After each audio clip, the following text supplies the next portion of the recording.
Savez-vous que chaque fois que vous prononcez « Bismillah », vous ouvrez une porte invisible vers les trésors célestes? Que cette formule sacrée, composée de seulement 4 mots en apparence, contient un secret si profond que les savants de l'islam ont passé des siècles entiers à méditer sur ces mystères? Que dans ces quelques lettres se cache un nom divin qui n'a jamais été révélé complètement à l'humanité? Un secret qui fait trembler les cieux et s'incliner les anges. Restez jusqu'à la fin de ce récit, car ce que vous allez découvrir aujourd'hui changera à jamais votre manière de prononcer la basmala.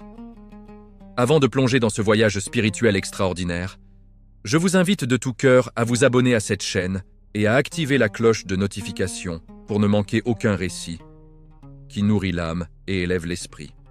Partagez également cette vidéo avec ceux que vous aimez, car transmettre la connaissance sacrée est une aumône qui ne tarit jamais.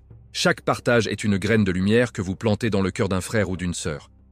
Maintenant, installez-vous confortablement, ouvrez votre cœur et laissez cette histoire ancienne résonner dans les profondeurs de votre être.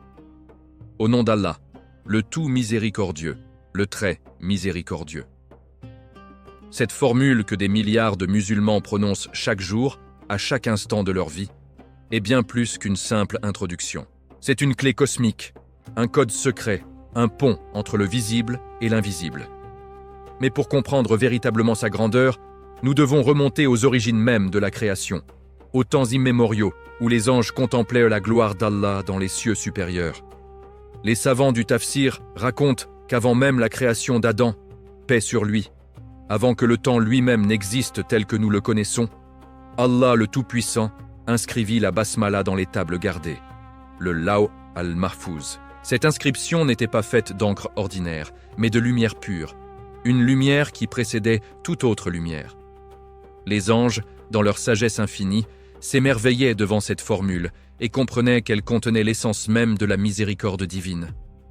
Lorsqu'Allah créa le trône, Al-Arsh, ce trône majestueux qui surplombe toute la création et dont l'immensité dépasse notre imagination la plus audacieuse, il y inscrivit également la basmala. Imaginez un instant la scène. Un trône si vaste que les 7 cieux et les 7 terres ne sont en comparaison qu'un anneau perdu dans un désert infini. Sur ce trône, gravé en lettres de majesté et de splendeur, brillait cette formule bénie. Bismillah ar-Rahman ar-Rahim. Les compagnons du prophète Mohammed, que la paix et les bénédictions d'Allah soient sur lui, rapportent qu'un jour, alors qu'ils étaient assis autour du messager d'Allah, une question surgit dans leur cœur. Abdullah ibn Abbas, ce jeune savant que le prophète avait appelé dans ses invocations l'interprète du Coran, osa poser la question qui brûlait les lèvres de tous. Ô messager d'Allah, pourquoi chaque sourate du Coran commence-t-elle par la basmala, excepté la sourate At-Tawbah? Le prophète, que la paix soit sur lui, sourit avec cette douceur qui apaisait les cœurs et dit « La basmala est une protection. Elle est un voile de miséricorde entre l'homme et les difficultés de ce monde. Celui qui l'omet volontairement avant un acte s'expose aux épreuves, mais celui qui la prononce avec sincérité ouvre les portes de la baraka. » Puis il ajouta, et ces mots résonnèrent comme un tonnerre silencieux dans les cœurs présents. Dans la basmala se cache un nom d'Allah qui, s'il était prononcé dans sa totalité, ferait trembler la terre et les cieux. Les compagnons se regardèrent, ébahis. Un nom caché, un secret divin au cœur même de cette formule qu'il répétait 100 fois par jour. Ibn Abbas ne put s'empêcher de demander « Et quel est ce nom, ô messager d'Allah ?» Le prophète, que la paix soit sur lui, garda le silence un instant, son regard semblant traverser les voiles de l'invisible, puis il répondit « Ce nom appartient au mystère qu'Allah garde pour lui. Mais sachez que lorsque vous dites « Bismillah », vous invoquez un océan de miséricorde dont vous ne voyez que quelques gouttes. Pour comprendre la profondeur de cette révélation, nous devons explorer chaque élément de la basmala. Commençons par le premier mot, bi, cette simple préposition qui signifie par ou au nom de. Dans la langue arabe, ce petit mot est chargé d'une signification immense. Il indique que tout ce qui suit ne provient pas de nous, mais d'une source supérieure. Lorsque vous dites Bismillah, vous ne dites pas « je commence », mais « je commence par Allah et avec Allah ». Vous reconnaissez votre faiblesse, votre dépendance absolue envers le Créateur. C'est un acte d'humilité profonde, une soumission volontaire qui élève l'âme. Le mot « ism » qui suit et qui signifie « nom » est d'une richesse inouïe. Dans la tradition islamique, Le nom n'est jamais qu'une étiquette. Le nom porte en lui l'essence de ce qu'il désigne. Les 99 noms d'Allah que nous connaissons ne sont pas de simples attributs. Ce sont des portes vers sa connaissance, des fenêtres ouvertes sur sa majesté. Mais selon une tradition rapportée par l'imam Ahmad et d'autres savants, il existe un 100e nom, le nom suprême, Al-Ism Al-Azam, que seuls quelques prophètes et saints ont eu le privilège de connaître. Certains savants du tafsir affirment que ce nom suprême se cache justement dans la basmala. Ils disent que les lettres qui composent Bismillah ar-Rahman ar-Rahim contiennent, lorsqu'elles sont combinées d'une certaine manière, connues seulement des élus d'Allah, la clé de ce nom. C'est pour cette raison que la basmala est si puissante, si protectrice, si chargée de baraka. Chaque fois que vous la prononcez, vous touchez sans le savoir au seuil de ce mystère divin. Puis vient le nom béni, Allah. Ce nom, unique en son genre, n'a pas de pluriel, pas de féminin, pas de dérivé. Il désigne l'être suprême, celui qui existe par lui-même et par qui tout existe. Les linguistes arabes ont observé que ce nom contient toutes les lettres qui permettent l'exaltation et la glorification. Lorsque vous prononcez Allah, votre langue touche le palais dans un mouvement qui rappelle l'élévation, comme si la prononciation même du nom vous rapprochait des cieux. Les mystiques musulmans, les soufis qui ont passé leur vie dans la méditation et le dhikr, racontent des merveilles sur ce nom. Ils disent que chaque lettre d'Allah correspond à un niveau de la réalité spirituelle. Le alif initial représente l'unicité divine, l'essence pure. Le lam double représente les deux mondes, le visible et l'invisible, que Dieu gouverne simultanément. Et le ha final, prononcé comme un souffle, représente le mystère de l'existence, ce souffle divin qui donna vie à Adam lorsqu'Allah insuffla en lui de son esprit. Mais la basmala ne s'arrête pas là. Elle continue avec deux attributs magnifiques, Ar-Rahman et Ar-Rahim, les deux noms de la miséricorde. Et c'est ici que le secret s'approfondit encore. Ces deux noms partagent la même racine en arabe, Rahma, qui signifie miséricorde, compassion, tendresse. Mais ils diffèrent dans leur forme et leur signification. Ar-Rahman, avec la forme intensive Fa'lan, désigne celui dont la miséricorde est absolue, universelle, englobante. C'est la miséricorde qui embrasse toute la création, croyants et non-croyants, humains et animaux, visibles et invisibles. C'est cette miséricorde qui fait briller le soleil sur le juste et l'injuste, qui fait tomber la pluie sur les terres des pieux comme sur celles des rebelles. Ar-Rahman est la miséricorde existentielle, celle qui maintient l'univers dans l'être à chaque instant. Les savants méditent sur un fait extraordinaire. Ce nom, Ar-Rahman, n'apparaît dans le Coran que 57 fois, mais chacune de ces occurrences porte une profondeur vertigineuse. Dans la sourate Maryam, Allah dit « Invoquez Allah » ou « Invoquez Ar-Rahman », quel que soit le nom que vous invoquiez. Il possède les plus beaux noms. Ici, Ar-Rahman est placé au même niveau qu'Allah lui-même, comme si ce nom contenait une essence particulière de la divinité. Ar-Rahim, quant à lui, avec la forme Fa'il, désigne celui qui est constamment miséricordieux envers ses serviteurs croyants. C'est la miséricorde spécifique, celle qui se manifeste dans l'au-delà, celle qui ouvre les portes du paradis et pardonne les péchés. Si Ar-Rahman est la miséricorde générale qui embrasse cette vie terrestre, Ar-Rahim est la miséricorde particulière qui couronne la vie éternelle. Imaginez ces deux noms comme deux ailes d'un oiseau. L'aile Ar-Rahman vous porte dans cette vie, vous donnant le souffle, la nourriture, la santé, les opportunités, même lorsque vous vous détournez de votre Créateur. L'aile Ar-Rahim vous élève vers l'au-delà, vous offrant le pardon, la guidance et finalement le paradis éternel. Et vous, serviteurs d'Allah, vous êtes cet oiseau qui vole entre les deux, porté par une double miséricorde infinie. Il existe un récit magnifique rapporté dans les livres de spiritualité islamique, selon lequel le prophète Muhammad, que la paix soit sur lui, aurait dit « Lorsque Allah créa la création, il inscrivit dans un livre qui se trouve auprès de lui, au-dessus du trône, « Ma miséricorde précède ma colère ». Ce hadith, rapporté par Al-Bukhari et Muslim, nous révèle une vérité cosmique. La miséricorde divine n'est pas une réponse à nos bonnes actions. Elle est antérieure à notre existence même.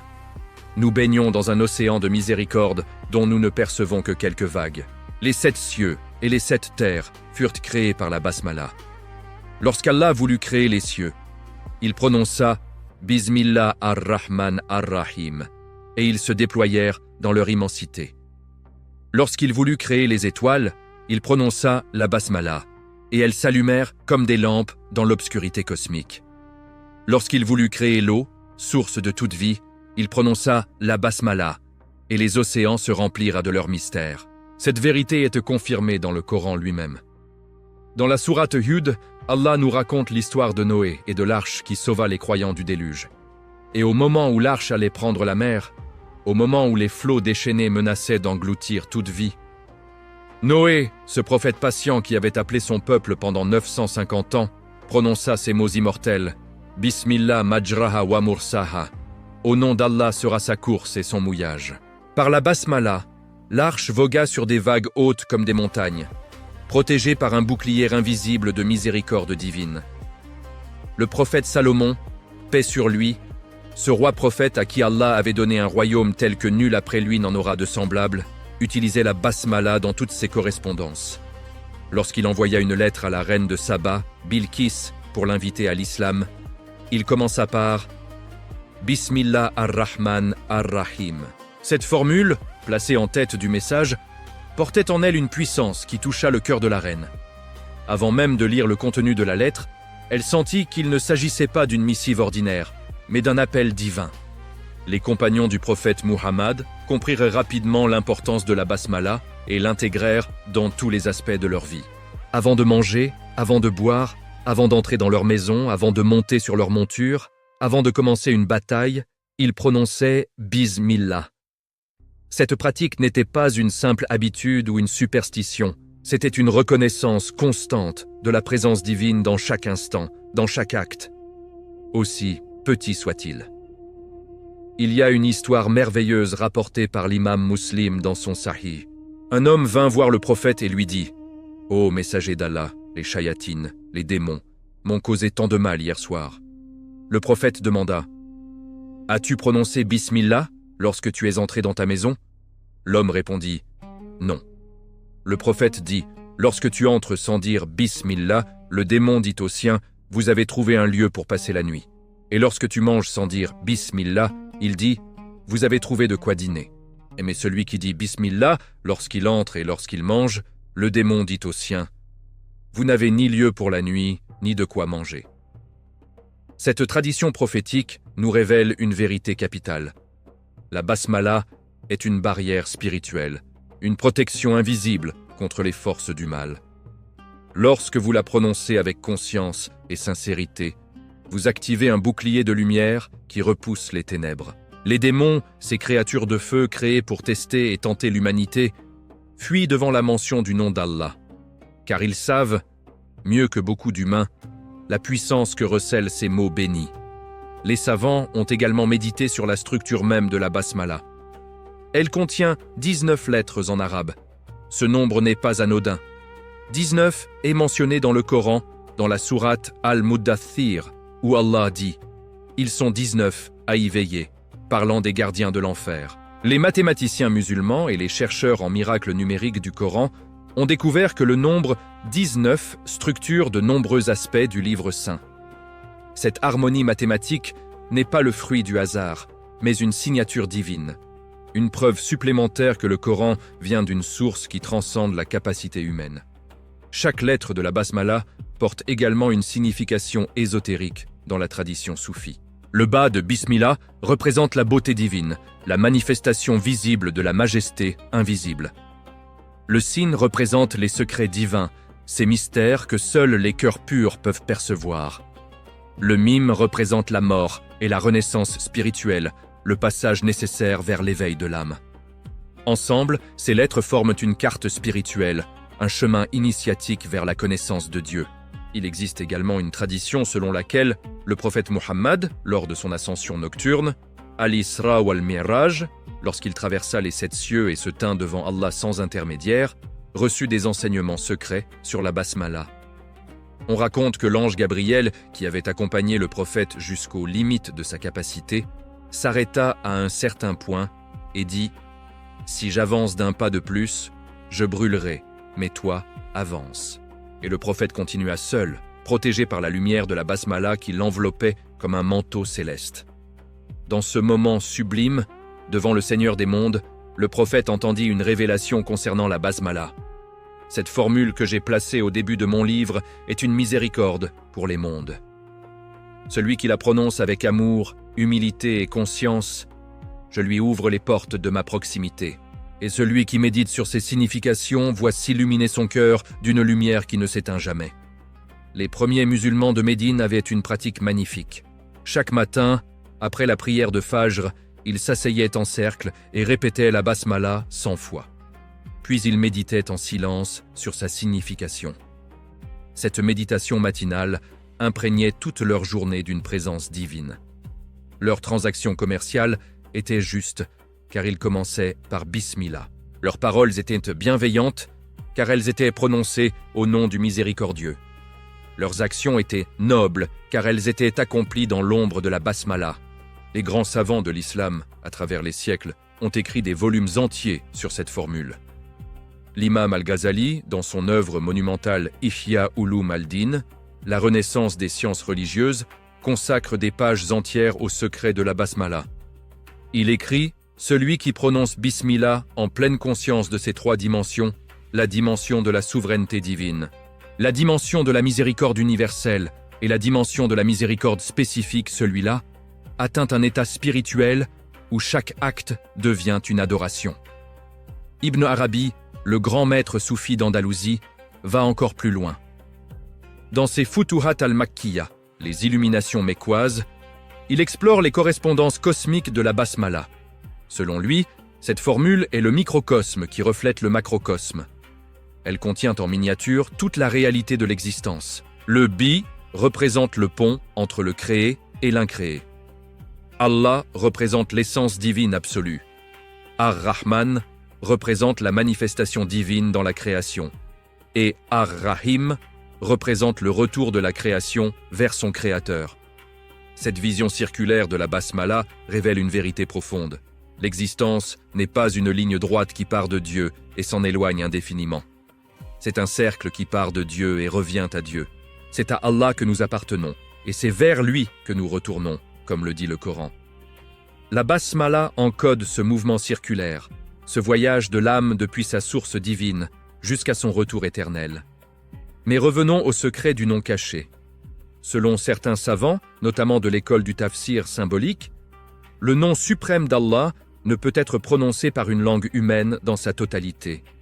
C'est un nom qui transcende les lettres et les sons. Ce que nous pouvons prononcer, ce sont des reflets, des échos de ce nom. Et la basmala serait l'écho le plus pur, la résonance la plus fidèle de ce nom ineffable. Cette idée trouve un écho dans une parole rapportée du prophète. Le nom suprême d'Allah se trouve dans 3 sourates, Al-Baqarah, Ali Imran et Taha. Les savants ont débattu pendant des siècles pour identifier exactement ce nom. Certains ont dit que c'est Al-Hayy al-Qayyum, le vivant, celui qui subsiste par lui-même. D'autres ont dit que c'est Ouwa, lui, ce pronom qui désigne l'essence divine au-delà de tout attribut.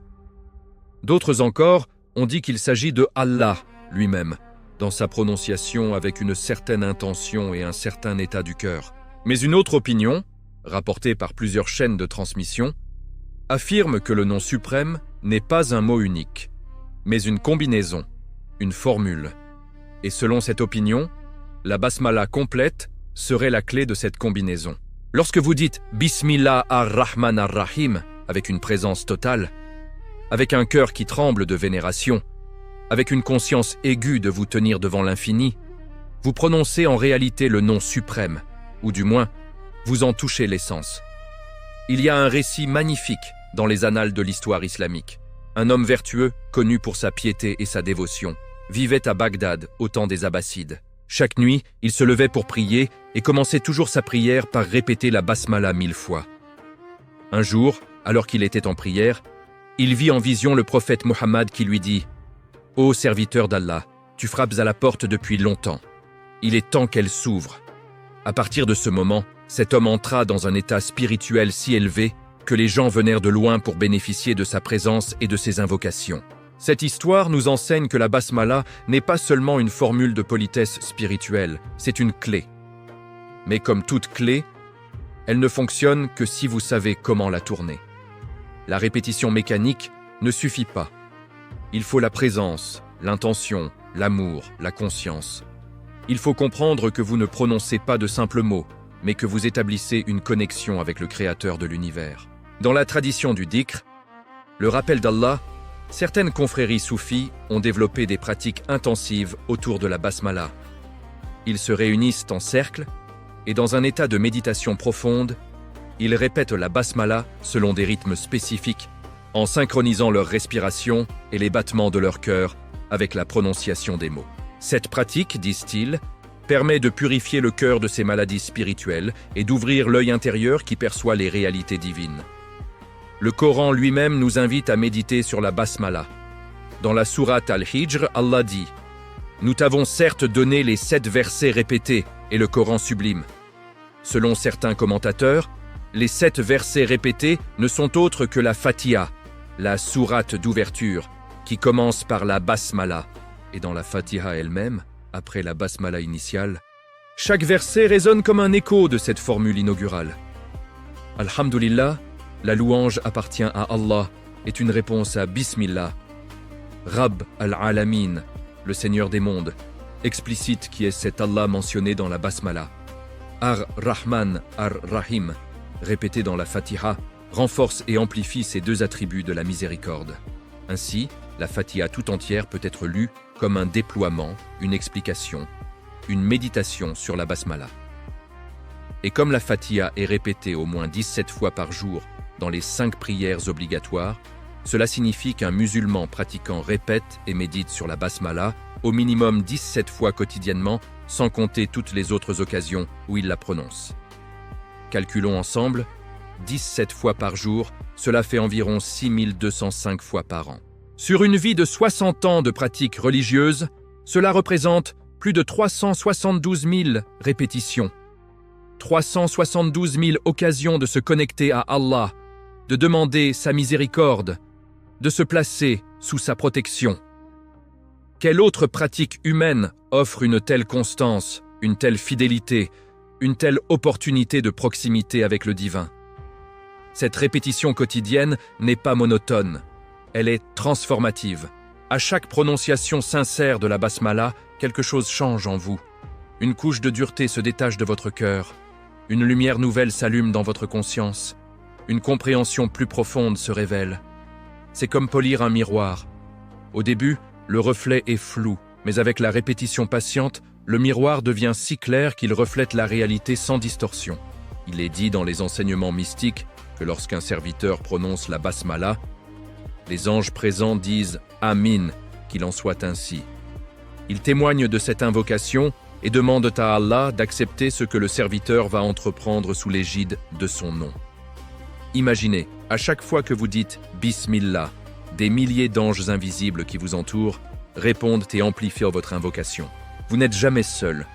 Vous êtes toujours accompagné par des armées célestes qui prient pour vous. Cette réalité nous rappelle l'importance de la sincérité. Si vous prononcez la basmala par habitude, sans y penser, les anges témoignent, mais votre cœur reste absent. Si vous la prononcez avec conscience, présence et amour, votre cœur et les anges s'unissent dans une symphonie spirituelle qui s'élève jusqu'au trône divin.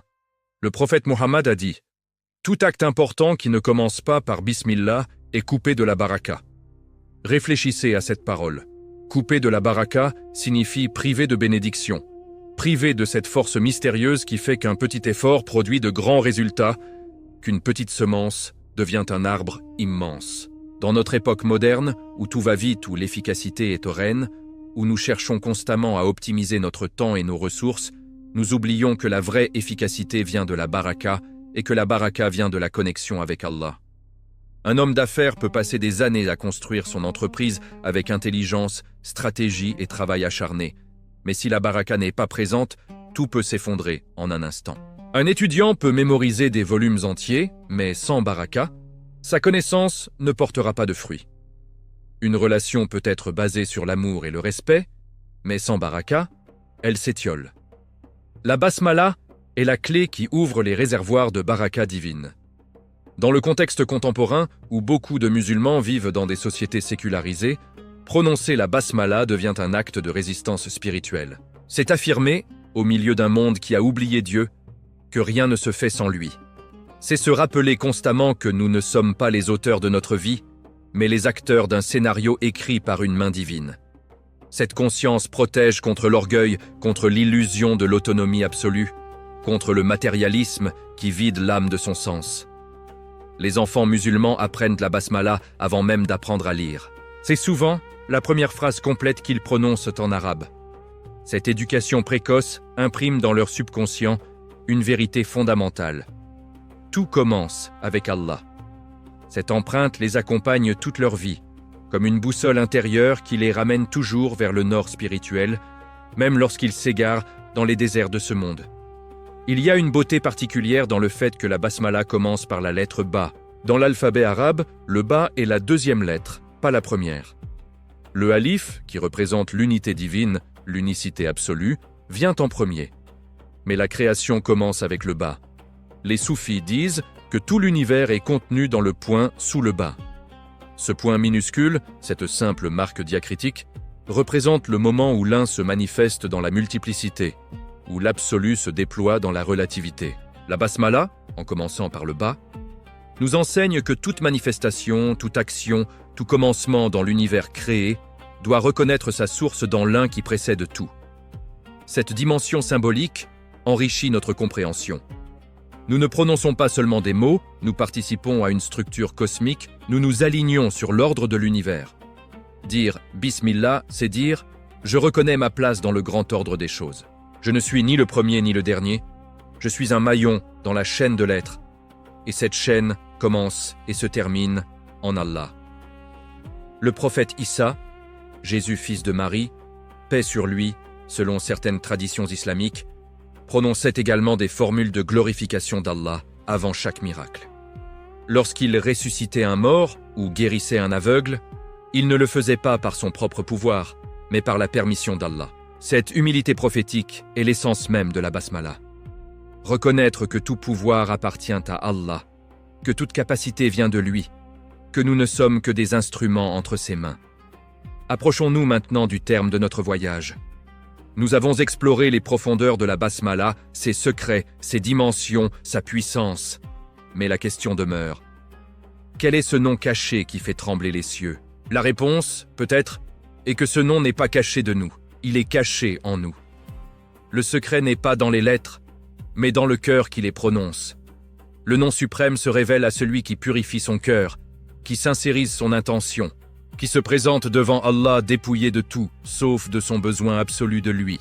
Lorsque vous dites « Bismillah » dans cet état de vulnérabilité totale, de pauvreté spirituelle absolue, de dépendance consciente, vous prononcez le nom qui ouvre toutes les portes. Vous n'avez pas besoin de connaître les combinaisons secrètes de lettres ou les formules ésotériques. Vous avez besoin d'un cœur brisé et humble devant la majesté divine. Le Coran dit « Allah est avec ceux qui sont patients ». Il dit aussi « Allah est avec les pieux ».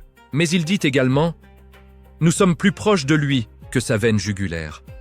Cette proximité divine n'est pas une distance spatiale, c'est une intimité spirituelle.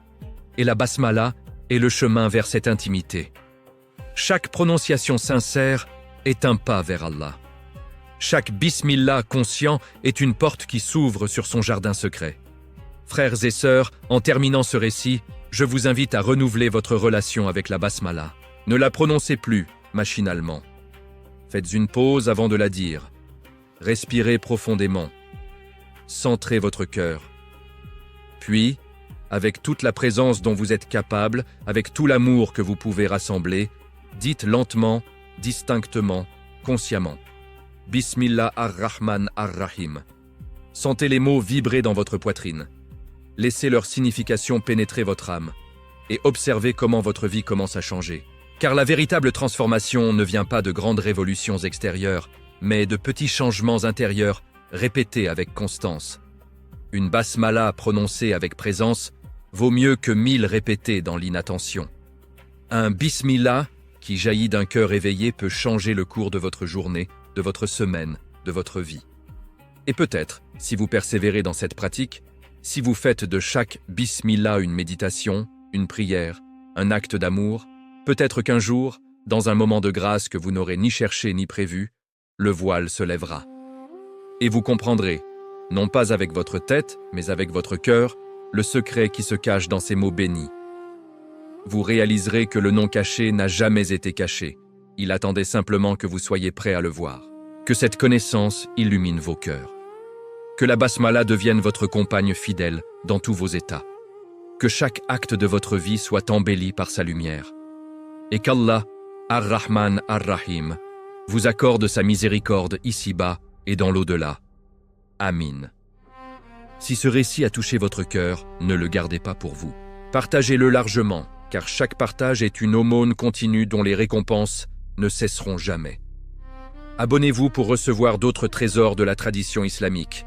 Et surtout, mettez en pratique ce que vous avez appris. Car la vraie science n'est pas celle qui reste dans les livres ou dans les vidéos. C'est celle qui transforme le cœur et élève l'âme. Qu'Allah vous bénisse et vous garde sur le droit chemin. Wassalamu alaikum wa rahmatullah wa barakatuh.